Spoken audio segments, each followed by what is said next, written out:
안녕하세요. 커피앤톡입니다. 오늘도 와주셔서 감사드리고요. 바로 사연 읽어보겠습니다. 시골지, 서울지 이야기를 아시죠?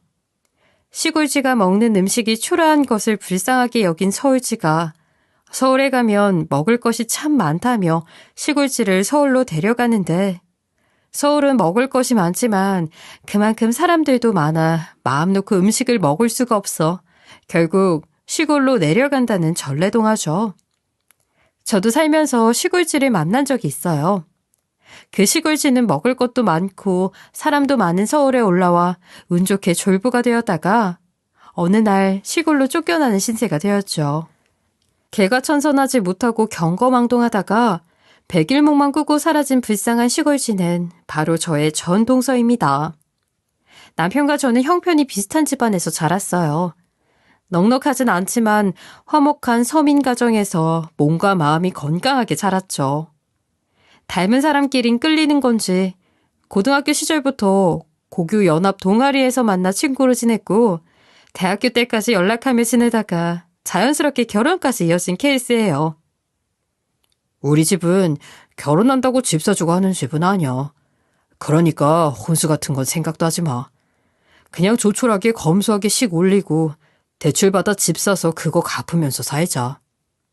남편은 현실적인 사람이었고 저희 집도 비슷한 형편이라 오히려 먼저 그렇게 말해주는 게 부담되지 않고 좋았어요. 알고 보니 남편이 그렇게 된 데는 시어머니의 특별한 교육 철학이 있더라고요. 안녕, 너 참 예쁘구나. 우리 곰탱이 같은 아들이 결혼하겠다고 하니 난 무조건 대환영이었어. 사람이 20살이 넘으면 자기 앞가림은 하고 살아야 하는데 얘가 지금까지 집에 얹혀 살고 있으니 좀 답답했거든. 참, 나는 결혼한다고 집 해주고 그런 시어머니는 못 돼. 돈도 없고 그러고 싶지도 않고. 너희가 결혼하는데 내가 왜 집을 사줘야 하니? 우리 집도 산 지 얼마 안 됐는데 그리고 너도 하나도 해올 것 없어. 집안 살림은 너희끼리 방 얻어서 하나씩 마련하면 될 거고 이래저래 결혼 생활하다 보면 돈 들어갈 일 천재인데 굳이 혼수며 예단이며 그런 거 할 거 없다. 절대 노노야. 대신 내가 반지 하나씩은 선물할게. 너희 둘의 시작을 축하하는 의미에서. 시어머니는 나이에 비해 굉장히 트인 분이었어요. 남편 얘기 들으니 부유한 집안에서 자라 어릴 적부터 엄격한 교육을 받으면서 세상에 갇힌 듯 살던 분인데 태어날 때부터 결혼 상대까지 정해져 있고 자기 삶인데 자기가 하고 싶은 것도 마음대로 못하고 사는 게 너무 체질에 안 맞아서 집을 나와 집안이랑은 연을 끊으셨다고 해요. 그 시대에 그러기 쉽지 않을 텐데 정말 대단한 분이시죠. 프랑스의 자유분방한 아가씨처럼 똑똑하고 늘 밝은 분이어서 인기도 많았는데 어머니의 선택은 늘 한결같은 아버님이었다고 해요. 집을 나와서 대학 동기인 아버님과 아버님의 자취방에서 동거 생활을 오래 했고 나중에 결혼하셔서 남편과 서방님 형제를 낳으신 거였죠. 결혼을 한다고 하니 친정엄마가 몰래 집을 사주셨는데 그 집을 팔아 두 분이 1년 동안 세계 여행을 하셨다니 천생연분이셨나 봐요. 하여튼 우리 엄마는 좀 특이해. 어렸을 때부터 다른 엄마랑 너무 달라서 민망할 때가 많았다니까. 내 동생이 엄마를 꼭 닮았고 나는 아빠를 닮았지. 아빠는 그냥 평범하신 분이니까 좀 이상한 엄마를 사랑하신 거 외에 튈 게 하나도 없는 분이니까. 영화에나 나올 법한 스토리를 가진 어머니와 그런 어머니 밑에서 남다르게 성장한 남편과 서방님이 정말 멋져 보였어요. 그에 비해 너무 서민적인 가정에서 평범하게 자란 제가 어머니의 마음에 차실까 걱정도 됐죠. 하지만 어머니는 제가 어떤 사람이건 그냥 있는 그대로 받아주시는 분이었어요. 정말 쿨한 시어머니였죠. 옷은 어디에서 샀느냐, 브랜드가 뭐냐가 중요한 게 아니야. 딱 만져보면 오래 입을 옷이 있고 그냥 못 입게 될 옷이 있어. 내 옷장에 있는 옷들 비싼 건 하나도 없단다. 그런데 그렇게 싸구려처럼 보이진 않지? 이거는 20년, 저거는 30년 된 옷들이야. 여행 다니면서 해외에서 하나둘 사기도 했지만 시장에서 산 것도 있지. 그렇게 안 보이지? 나는 항상 옷을 직접 손으로 만져보고 사거든. 옷감을 얼마나 좋은 걸 썼는지, 마감이 얼마나 정성스럽게 되어 있는지 보고 사는데 운 좋으면 그런 옷을 시장에서도 찾을 수 있어. 나 따라다니면 내가 예쁜 옷 싼 값에 사는 법을 알려줄게. 어머니는 좋은 옷 고르는 것부터 집안 정리하고 이유식 만드는 방법, 집에서 간단하게 고급 요리하는 방법까지 하나하나 알려주셨어요. 그뿐만 아니라 아이들에게 경험을 많이 시키고 너무 귀하게 키우지 말라는 교육관도 전수해 주셨죠. 남편과 시동생이 모두 명문대를 나온 건 다 그런 특별한 교육이 있기 때문이었을 거예요. 일방적으로 가르쳐 주시지도 않고 늘 이야기하듯 즐겁게 가르쳐 주시니 시어머니가 아니라 인생 멘토처럼 느껴졌어요. 어머니가 어릴 적부터 배우신 고급 교육과 특별한 가치관에서 우러난 삶의 노하우를 저는 공짜로 수업받고 있는 셈이었죠. 그런 어머니가 중심이 된 저희 집은 늘 웃음이 가득했어요. 고부 갈등 이런 건 생각도 해본 적이 없을 정도로 제가 시어머니를 너무 좋아했고 존경했어요. 아이들을 하나씩 낳으면서 시어머니의 가르침에 따라 더러운 것도 알게 하고 자립심을 길러주려고 노력했죠. 멋진 가족의 일원이 되기 위해 저도 노력을 많이 했어요. 아유, 둘째가 이번에는 시골집을 샀단다. 그건 나를 아주 쏙 빼닮았어. 어떻게 그런 생각을 다 하지? 궁금한데 우리 다 같이 놀러 가자. 캠핑카 같은 거 빌리려면 비쌀까? 아님 버스를 대절할까? 그래야 차 안에서 온 식구가 게임도 하면서 가지. 아유, 벌써 신난다. 서방님은 짐가방 하나 들고 전국 방방곡곡이며 해외까지 돌아다니면서 즉흥적으로 사는 사람이었어요. 모험을 좋아하고 모르는 사람들과도 금방 친해져서 학생 때부터 해외 봉사활동, 오지 체험 같은 걸 하면서 집에 붙어 있는 날이 없었죠. 어느 해에는 스위스에서 장인한테 가죽공예를 배우다가 이듬해에는 울산에서 자동차 공장에 다닌다고 연락이 오고 그 다음에는 명동에서 호텔 관리를 한다, 일본에서 가구 디자인을 배우고 있다 등 늘 예측 불허의 일을 하며 떠돌이 삶을 살았죠. 사주에 역마살이 있다는 말이 빠짐없이 나올 정도로 한 군데 정착해서 못 사는 사람이었고 청춘을 온전히 자기가 하고 싶은 것을 하면서 보내는 것 같아서 멋져 보이기도 했어요. 그러면서도 가족이기에 한편으로는 언제까지 저럴까 걱정이 되기도 했죠. 그런데 시어머니는 한 번도 걱정을 안 하시더라고요. 때 되면 알아서 둥지를 틀 거고 그럴 때까지 그냥 지켜보면 된다고요. 어머니 말씀은 옳았어요. 서방님은 남쪽 끝 시골 마을에 있다고 연락을 하면서 거기서 결혼할 여자도 만났다며 드디어 정착을 하겠다고 선언했죠. 전국 도보 여행을 하다 마을이 너무 조용하고 예뻐 작은 집을 하나 샀는데 거기서 지내면서 동네에 유일하게 남아있던 동서를 알게 되어 사랑에 빠진 것이었어요. 작지만 정겹고 순박한 마을을 닮은 동서가 서방님은 그렇게 예뻐 보였나 봐요. 형수님, 우리 색시 예쁘죠? 촌스러운 게 매력적이긴 한데 아는 게 너무 없어 다리예요. 심지어 엘리베이터도 잘 못하더라고요. 형수님이 순진한 동생 하나 생겼다 생각하시고 하나하나 좀 봐주시면 안 될까요? 그래도 결혼식은 올려야 하는데 늦둥이라 장인 장모님이 너무 연로하셔서요. 부탁 좀 드릴게요. 어머님, 아버님, 저랑 남편, 그리고 애들까지 서방님 시골집을 방문하던 날 서방님은 저에게만 몰래 이런 부탁을 하시더라고요. 아닌 게 아니라 시댁 식구들 올라온다고 원피스에 힐까지 신고 걸어 나오는데 처음 신는 구두라 뒤뚱거리고 유행이 좀 지난 듯한 원피스를 입어 어색한 모습이 너무 귀여운 동서였어요. 시어머니도 도시 아가씨들처럼 새하얗고 곱진 않아도 새까만 얼굴에 깨가 송송 나고 머리카락도 푸석푸석한 자연미가 넘치는 동서가 마음에 드시는 눈치셨어요. 언젠가는 이런 날 올 줄 알았지만 생각보다 빠르네. 그리고 내 상상을 완전히 벗어났어. 기특한데 내 아들? 시어머니는 여행 작가나 개성 있는 사업을 하면서 살아갈 줄 알았던 서방님이 시골집에 정착해서 시골 아가씨와 결혼까지 한다고 하는 게 마냥 흥미로우신 것 같았어요. 동서라고 불러도 되지? 늦둥이 외동딸이라 형제도 없다면서 나를 언니라 생각하고 편하게 지내. 식은 어떻게 하기로 했어? 그래도 동네 어르신들이랑 모실 수 있게 준비해야 하겠지? 오빠는 여기 앞마당에서 동네 잔치처럼 시끌벅적하게 결혼식 하자는데 전 그래도 여자로 태어나서 웨딩드레스 입고 멋진 예식장에서 식은 한번 올리고 싶어요.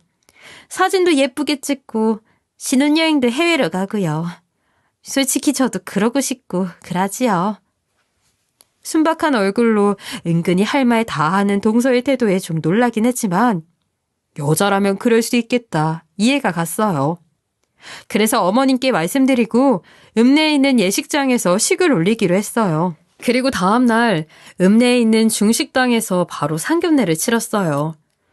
동서의 부모님은 연세가 많으셨는데 심지어 아버지는 80이 넘으셔서 지팡이를 짚고 나오셨더라고요. 어머니도 이른이 훨씬 지나셨는데 저희를 보자마자 고개를 숙이면서 감사하다, 감사하다를 연발하시더라고요. 있지라, 저희가 하도 애가 안 생겨 애 없는 팔자인가 보다 하고 살다가 이 사람 나이 50 다 돼서 임신이 돼서 겨우 얻은 자식이 바로 저놈이요. 늦둥이의 여식이라 그저 건강하게만 자라라고 저희가 엄하게 가르치질 못했어라. 아따, 그래서 어디 시집이나 갈까 싶었는디 우리 김서방이 외지에서 굴러 들어와서는 내 딸내미랑 눈이 맞아 불지 뭐여라. 김서방은 좋은 대학 나오고 외국도 많이 다니고 한 모양이던데 이놈은 시골에서 나고 자라 아무것도 아는 게 없지라. 그저 잘 좀 부탁드리고 내 해줄 건 하나 없어도 감사하다는 절은 한번 드려야 되지 싶네요. 그러면서 사돈 어르신은 갑자기 의자에서 일어나시더니 식당 바닥에서 어머님, 아버님께 절을 하셨어요.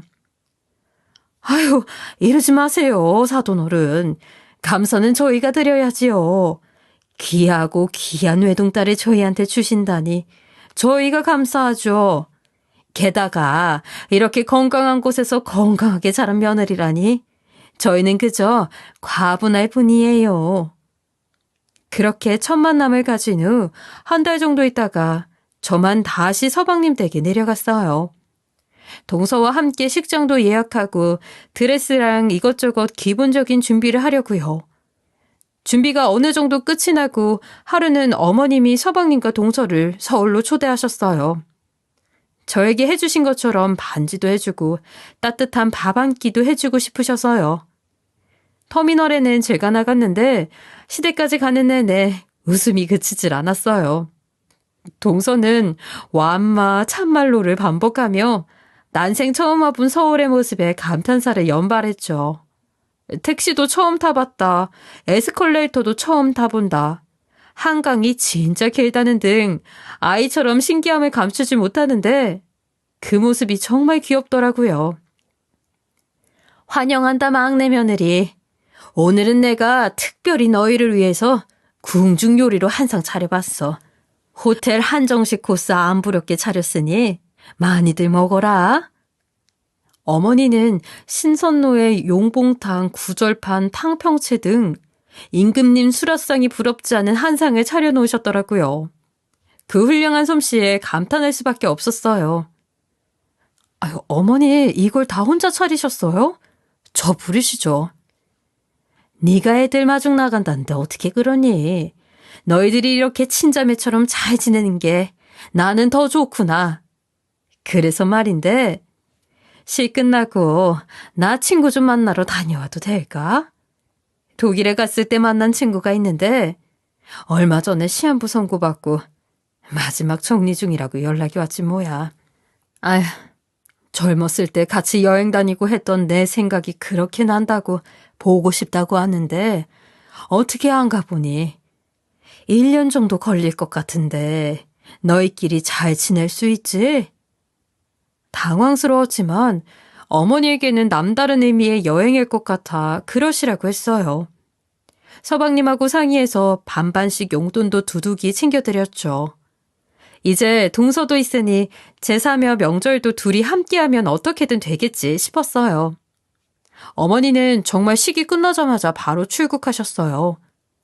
어머니를 배웅하면서 시어머니의 빈자리를 잘 채워야겠다고 생각했죠.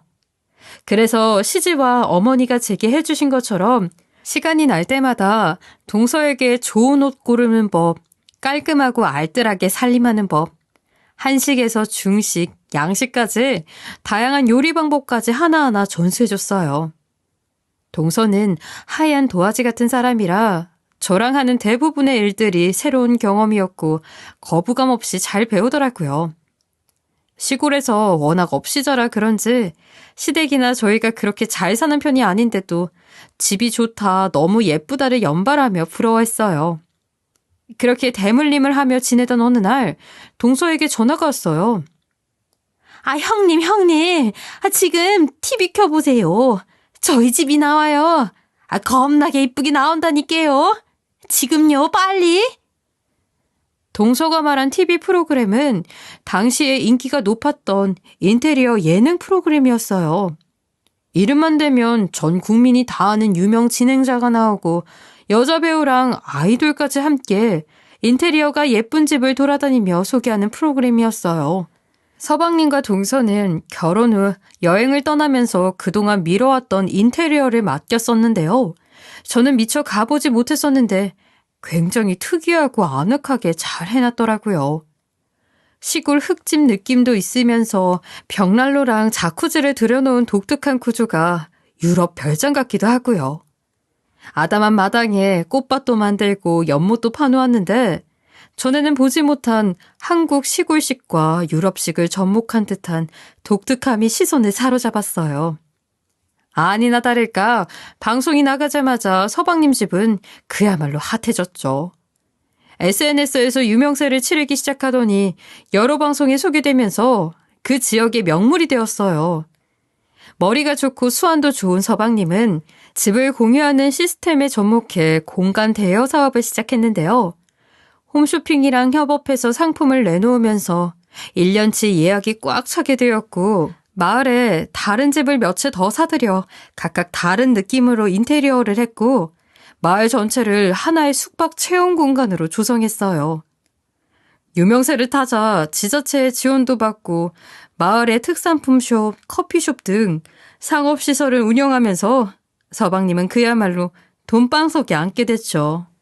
날이 갈수록 사업이 커지자 회사 운영을 위해 두 사람은 아예 서울로 이사와 살게 되었어요. 어머, 동서 축하해. 우리는 서방님이 언젠가 한 건 해내실 줄 알았어. 워낙 생각이 남다른 분이잖아. 이제 가까이에 사니까 더 자주 보겠네. 서울이 낯설겠지만 내가 있으니까 너무 걱정 말고. 형님, 전 서울이 너무 좋아요. 매일 밤 달 보면서 그렇게 서울에서 살고 싶다고 소원을 빌었는데 이렇게 빨리 소원이 이루어질 줄 몰랐어요. 그럼 형님만 믿을게요. 저 많이 도와주세요. 어머님이 안 계시는데 서방님과 동서가 올라오니 왠지 안정적인 느낌이 들더라고요. 문제는 서방님이 바빠도 너무 바빴다는 건데 시골에 내려가는 일이 자주 있다 보니 동서가 혼자 있는 날이 많아졌어요. 낯선 타지에서 혼자 있는 게 안쓰러워 제가 자주 들여다봤는데요. 동서도 큰 집에서 덩그러니 혼자 있으려니 심심했는지 뚝 하면 저를 불러 같이 있고 싶어 하더라고요. 아휴, 형님, 저 강아지 한 마리 키울까요? 아님 오빠한테 말해서 차 한 대 사달라고 해볼까요? 아파트 처음에나 좋았지 너무 가깝시렵네요. 형님, 오늘 저랑 쇼핑 가실래요? 우리 백화점 가서 맛있는 것도 먹고 재밌게 놀아요. 네? 그런 식으로 동서의 무료함을 달래주기 위해 같이 쇼핑하고 외식하는 날이 하루하루 늘어가자 제 생활이 엉망이 되더라고요. 말이 같이 쇼핑하는 거지. 대부분 동서가 사고 싶은 걸 사는 걸 옆에서 지켜보고 어울리는지 안 어울리는지 봐주고 하는 게 다였어요. 늘 아이들 하원 시간이 다 돼서야 헤어지는 일이 반복되다 보니 집안일은 뒷전일 수밖에 없어 동서에게 말해야겠다 결심했죠.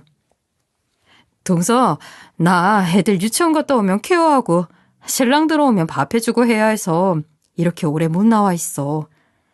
이제 동서도 서울 적응했지? 지하철 타고 버스 타고 하면 어디든 갈 수 있으니까 재미삼아 혼자 다니고 해봐. 힘든 일 있으면 전화하고 그땐 내가 달려갈게. 동서는 그 말에 섭섭했는지 뚱한 표정을 짓더니 알았다고 하더라고요. 미안한 감이 없지 않았지만 저도 제 생활이 있어서 어쩔 수 없었어요. 혼자 다니기로 결심했는지 얼마 안 있어 동서는 차를 뽑고 강아지도 샀더라고요. 그리고 집이 커서 청소하기가 힘들다고 도우미 아주머니까지 쓴다고 하더라고요. 그 말을 들었을 땐 한마디 해줘야 되겠다 싶었어요. 어머니가 계시다면 분명 알뜰하지 못한 살림에 한 소리 하셨을 테니까요. 동서, 그래도 그건 좀 심했다. 집에 있는 동안 살살 청소기 돌리고 반찬 해놓고 하면 되는데 그게 힘들다고 사람을 쓰면 어떡해. 아직 애들도 없는데 지금 아니면 살림 단출할 날도 이젠 없어. 이럴 때라도 내 손으로 집 가꾸고 해야지. 그리고 사업이라는 게 언제 어떻게 될지 모르는 건데 그렇게 돈 막 쓰고 그러면 안 돼. 잘 모아뒀다 꼭 필요할 때 요긴하게 써야지. 그런데 동서는 그게 잔소리로 들렸는지 입을 삐죽대더라고요. 그러더니 그럼 형님이 좀 와서 도와주세요. 전 힘들어서 못하겠어요. 그냥 해달라는 거 아니에요. 설마 제가 입 싹 닦겠어요? 성의 표시는 할게요, 형님. 네? 그게 무슨 소리야? 아니, 날 알바로 쓰겠단 얘기야? 아휴, 그냥 도움 필요하면 그때그때 얘기하고 웬만하면 동서가 스스로 살림 잘 꾸려가 봐. 나중에 어머니 모시면 정말 한 소리 듣기 전에. 동서는 이번에도 뚱한 표정을 짓더니 알았다고 하더라고요. 제 이야기가 마음에 들지는 않는 눈치였지만 저도 어머니 대신이다 보니 할 말을 안 하고 넘어갈 수는 없었어요. 그렇게 헤어지고 며칠 뒤 동서에게 전화가 왔어요. 몸이 안 좋은 것 같다고 강아지를 유치원에서 데려와 달라고요.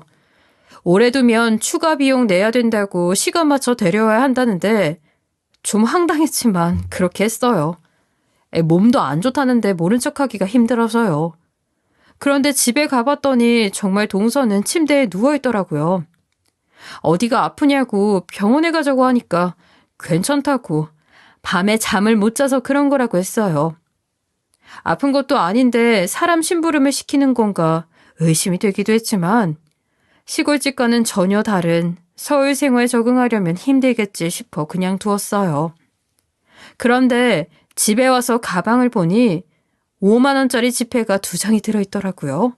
봉투도 없이 빳빳한 현금이 접혀서 있는 게 딱 동서짓이었어요. 아직 시골 생활 티를 못 벗어서 현금 쓰는 걸 좋아하고 돈 주는 방법도 잘 몰라 시부모님께도 봉투 없이 지폐 접어서 드렸다가 혼난 적이 있거든요. 동서의 행동에 당황해서 당장 전화를 했어요. 어머, 동서, 이거 혹시 동서가 넣은 거야?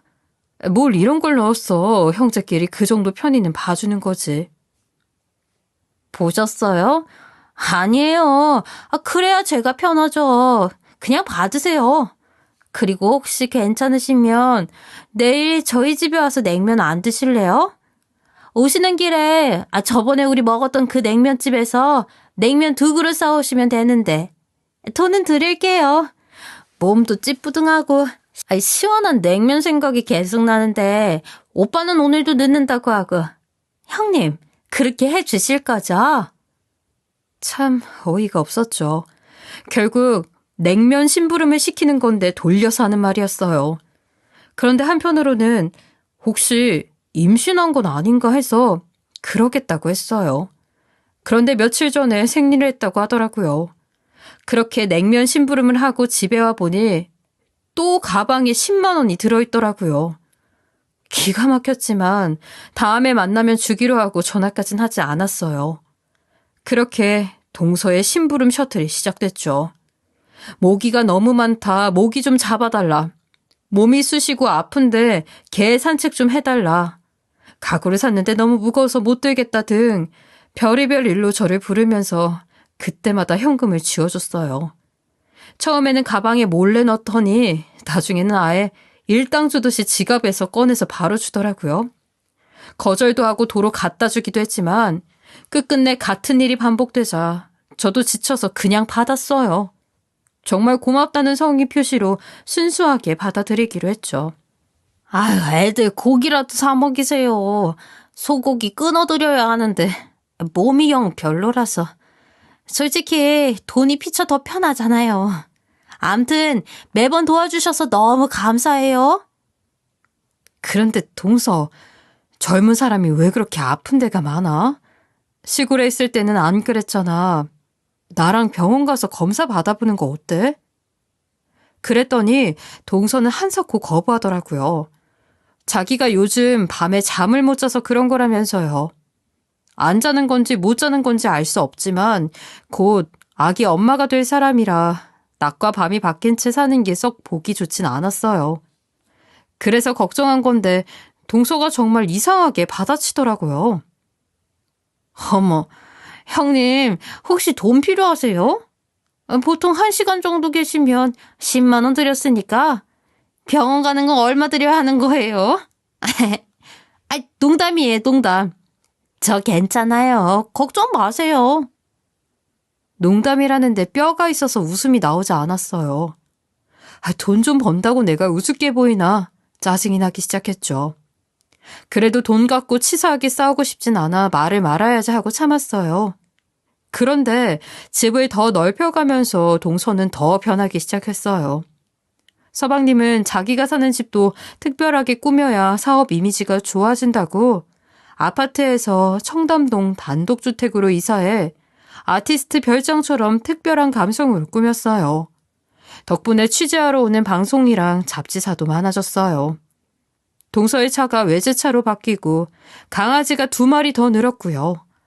그렇게 집이 넓어지고 옷차림이 더 화려해지면서 동서의 인성도 변해가기 시작하더라고요.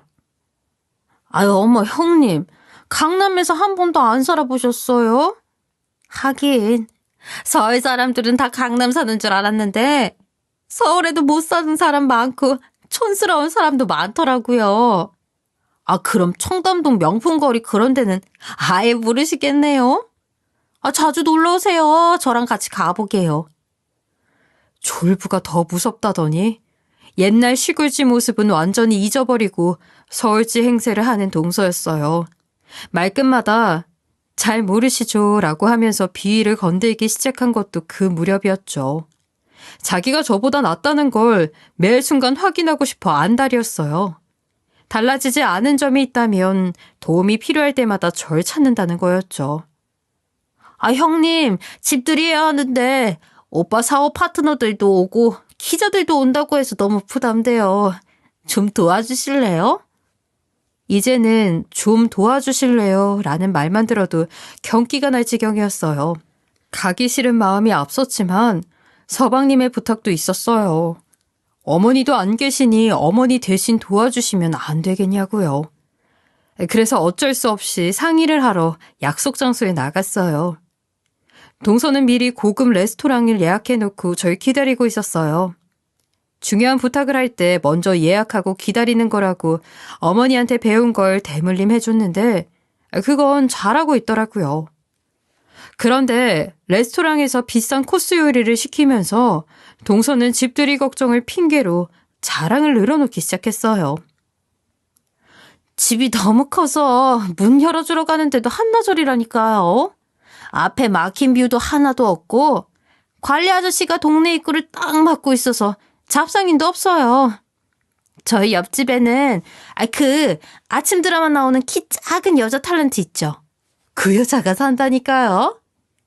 이런 동네에서 살면서 집들이를 대충 할 수도 없고 청담동에선 다들 그런다는데 요리사를 불러야 할까요? 아니면 아예 행사업체를 섭외할까요?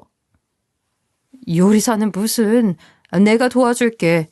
우리 둘이 뚝딱하면 되지. 그런데 왜 돈을 써? 네? 어머, 형님, 어떻게 그런 집에서 식구들이나 먹는 음식을 내놔요? 정말 형님 너무 귀여우시다. 온갖 유명한 사람들이 많이 온다니까요. 성대한 파티는 못해도 요리는 제대로 내야죠. 형님은 그냥 음식 날라주시면 될 것 같아요. 지금껏 다양한 요리를 가르쳐준 지난날이 부끄러울 정도로 동서는 말을 싸가지 없게 하더라고요. 저를 얼마나 우습게 보면 그냥 음식이나 나르라고 하는지 그런 생각하니 기분은 나빴지만 덕분에 집들이 음식까지 하는 일은 없겠네 하고 넘어갔어요. 다 서방님을 생각해서요. 그리고 식사를 마치고 동서가 계산을 하는 그동안 레스토랑 로비에서 잠시 기다리는데 의자가 보이기에 거기에 앉았어요. 혼자 앉는 의자가 안 어울리게 여기 있네 싶었는데 동서가 멀리서 저를 보더니 크게 웃더라고요. 어머, 형님, 그거 의자 아니고 작품이에요. 그게 얼마짜리 작품인데. 어서 일어나세요. 어머, 사장님, 죄송해요. 저희 형님이 잘 모르셔서. 저거 20년 된 아파트 한 채 값 정도는 하죠. 형님 잘못하면 집 날리실 뻔했어요. 순간적으로 벌떡 일어났고 수치심이 밀려와 얼굴이 빨개졌어요. 더 이상 동서를 돕고 싶다는 생각이 들지 않았죠. 하지만 도와달라고 부탁하는 자리에 나와 밥까지 얻어먹었는데 이제 와서 안 한다고 할 수도 없었어요. 빨리 가서 일 끝내고 오는 수밖에 없겠다 싶었죠. 드디어 집들이를 하는 날 동선의 집에 도착했어요. 이사하고 처음 가보는 동선의 집은 정말 입이 딱 벌어질 정도로 멋진 대저택이었어요. 수수하게 입고 온 옷이 부끄러울 정도였죠. 일하는 분들도 정장을 쫙 빼입었는데 저만 너무 초라해 보였어요. 그런데 정작 집에 동서가 없더라고요. 업체에서 나와 파티 준비를 하는 사람들만 북적였어요. 꽃장식 주문한 것 때문에 밖에 나와 있어요. 곧 도착해요. 오빠는 저녁 늦게 나올 것 같아요. 음식은 잘 준비되고 있어요?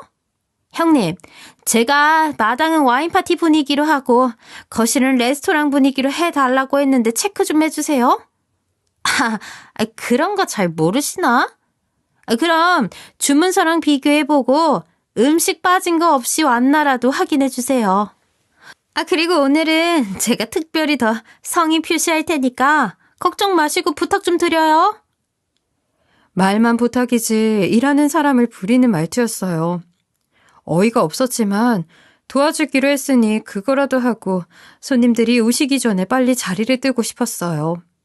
그래서 주문 내역을 얼른 확인하고 동서에게 전화를 했죠.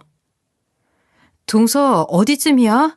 체크해 봤는데 대충 맞는 것 같아. 나 이제 가볼게. 옷차림도 그렇고 손님들 오시기 전에 가는 게 나을 것 같아서. 그럼 집들이 잘해? 어머, 형님 잠깐만요. 저 아직 도착 전인데 가버리시면 어떡해요. 음식 날라주시기로 했잖아요. 어차피 손님들 형님이 저희 식구인 거 모를 거예요. 그래도 신경 쓰이시면 옷장에서 제 옷 아무거나 걸치세요. 제가 오늘은 30 드릴게요. 두어 시간만 계셔주세요. 왜 말이 없어요? 부족해요? 어머, 형님. 그 정도면 이 동네 시세보다 훨씬 비싼 수준인 거 아시죠? 가족이니까 신경 써드린다는데. 설마 기분 나쁘셨어요? 동서, 내가 참을 만큼 참았는데 더 이상은 안 되겠다. 좋은 날 큰 소리 내고 싶지 않으니까 빨리 와서 동서 일은 동서가 해. 난 갈게. 배신감에 치가 떨렸어요. 돈이라는 게 형님이란 위치도 한순간에 바꿔버릴 수 있다는 생각이 허망하더라고요.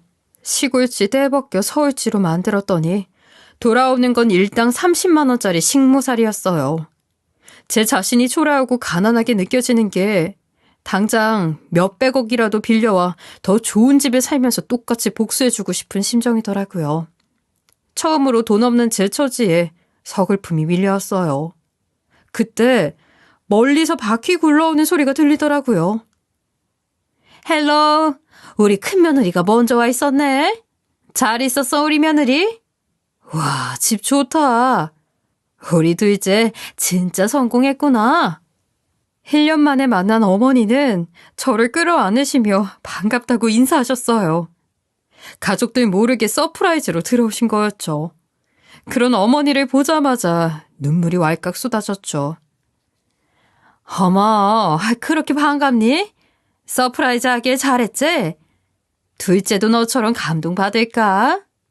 근데 애들은 집에 없는 거야? 오케이, 그럼 내가 저 나무 뒤에 몰래 숨어 있을게. 우리 막내 며느리도 얼마나 기뻐할지 우리 지켜보자고. 그럼 난 숨는다. 설마 제가 그동안 속을 끓이고 있는 줄 전혀 몰랐을 어머니는 아이처럼 이 나무 저 나무에 숨으면서 신이 나 계셨어요. 내 속도 모르고 그러시는 모습이 솔직히 야속했죠. 그리고 몇 분 뒤 마치 약혼식이라도 하는 양 한껏 차려입은 동서가 집에 도착했어요. 저를 보자마자 한아름 안고 온 꽃을 안겨주며 짜증을 내더라고요. 아니, 손님들 곧 들이닥치는데 가만히 있어서 뭐하고 있어요? 제대로 체크하신 거 맞죠? 어머, 저거 마당으로 나올 게 아닌데. 형님, 제가 말씀드렸잖아요. 마당은 와인 파티 콘셉트라고. 그게 뭔지 모르면 저한테 물어보라도 보시지. 일단 빨리 저거 안으로 다 옮겨주세요. 빨리요. 동서는 작정하고 식모 취급을 했고 자기가 부리는 하녀가 농땡이를 피우는 걸 본 주인처럼 굴기 시작했어요. 멀리서 서프라이즈를 위해 동서한테 몰래 다가오시던 시어머니와 눈이 마주쳤는데 그런 동서를 보더니 충격을 받은 듯 다시 나무 뒤로 잽싸게 몸을 숨기시더라고요. 형님, 뭐 하시는 거냐고요? 그러고 서 있지만 말고 빨리빨리 이것 좀 옮기세요. 30 드린다니까요. 빨리 하고 손님들 오기 전에 가시면 되잖아요. 참말로 징그럽게 답답스럽네. 그 말을 듣고는 더 이상 참을 수 없었어요. 사람들이 다 보고 어머니도 지켜보시는 걸 알았지만 저도 감정이 폭발해 소리를 지르고 말았죠. 동서, 내가 여기서 일하는 식모야, 하녀야? 뭐? 30 줄 테니 빨리 하고 가? 진짜 보자 하니까 어디서 버릇없이? 갑자기 부자 되니까 눈에 뵈는 게 없니? 돈만 주면 내가 당장 꼬리라도 흔들 줄 알았어? 내가 굶어 죽는 한이 있어도 네 돈은 안 받는다. 그리고 어머니가 계시건 말건 집으로 가려는데 결국 동서가 바닥인 인성을 드러내더라고요. 아니, 이 여자가? 무슨 말을 그렇게 삐딱하게 하셔? 30이 적어요. 여기 식모들 일당보다 세게 쳐드리겠다는데 그게 그렇게 불만이에요? 아닌 말로 형님 형편에 그 정도면 가분한 거 아니에요? 참나, 식모는 싫고 그지는 좋다. 그러니까야지 그럼 그 모양 그 꼴로 살지. 그래도 식구라고 상대해줬더니 어디서? 그때 시어머니가 손님들을 위해 준비되어 있던 파스타 소스를 가져다가 동서의 머리 위에 부어버리셨어요. 파티용이라 양도 상당해서 동서의 명품 드레스가 소스로 푹 젖어버리고 말았죠. 따뜻한 상태여서 놀랐는지 동서는 펄럭거리며 난리를 치더라고요. 하필 초록색 드레스를 입어서 그 모습이 뜨거운 불에 댄 개구리처럼 보였어요. 저를 비롯해 일하는 모든 분들이 일제히 하던 일을 멈추고 충격적인 장면에 입을 다무질 못했죠. 얘가? 너 어디서 배워먹은 말버릇이야? 나 없는 동안 네 형님한테 이따위로 군 거니? 순박한 줄 알았더니 아주 인간 말종이구나 너.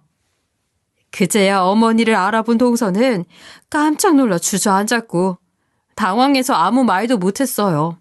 마침 서방님의 사업 파트너며 방송국 관계자, 기자들이 카메라까지 대동해서 들이닥쳤죠. 동서의 모습을 보고 놀란 손님들이 주춤하자 어머니가 상황을 정리해 주셨어요. 죄송한데 오늘은 외부 행사가 아니라 집안 기강부터 바로 잡아야 해서 이만들 돌아가 주셨으면 좋겠습니다. 제가 사람을 잘못 들여서 못 볼 꼴을 보였네요. 실례가 많았습니다. 다음에 더 좋은 자리에서 다시 모시죠.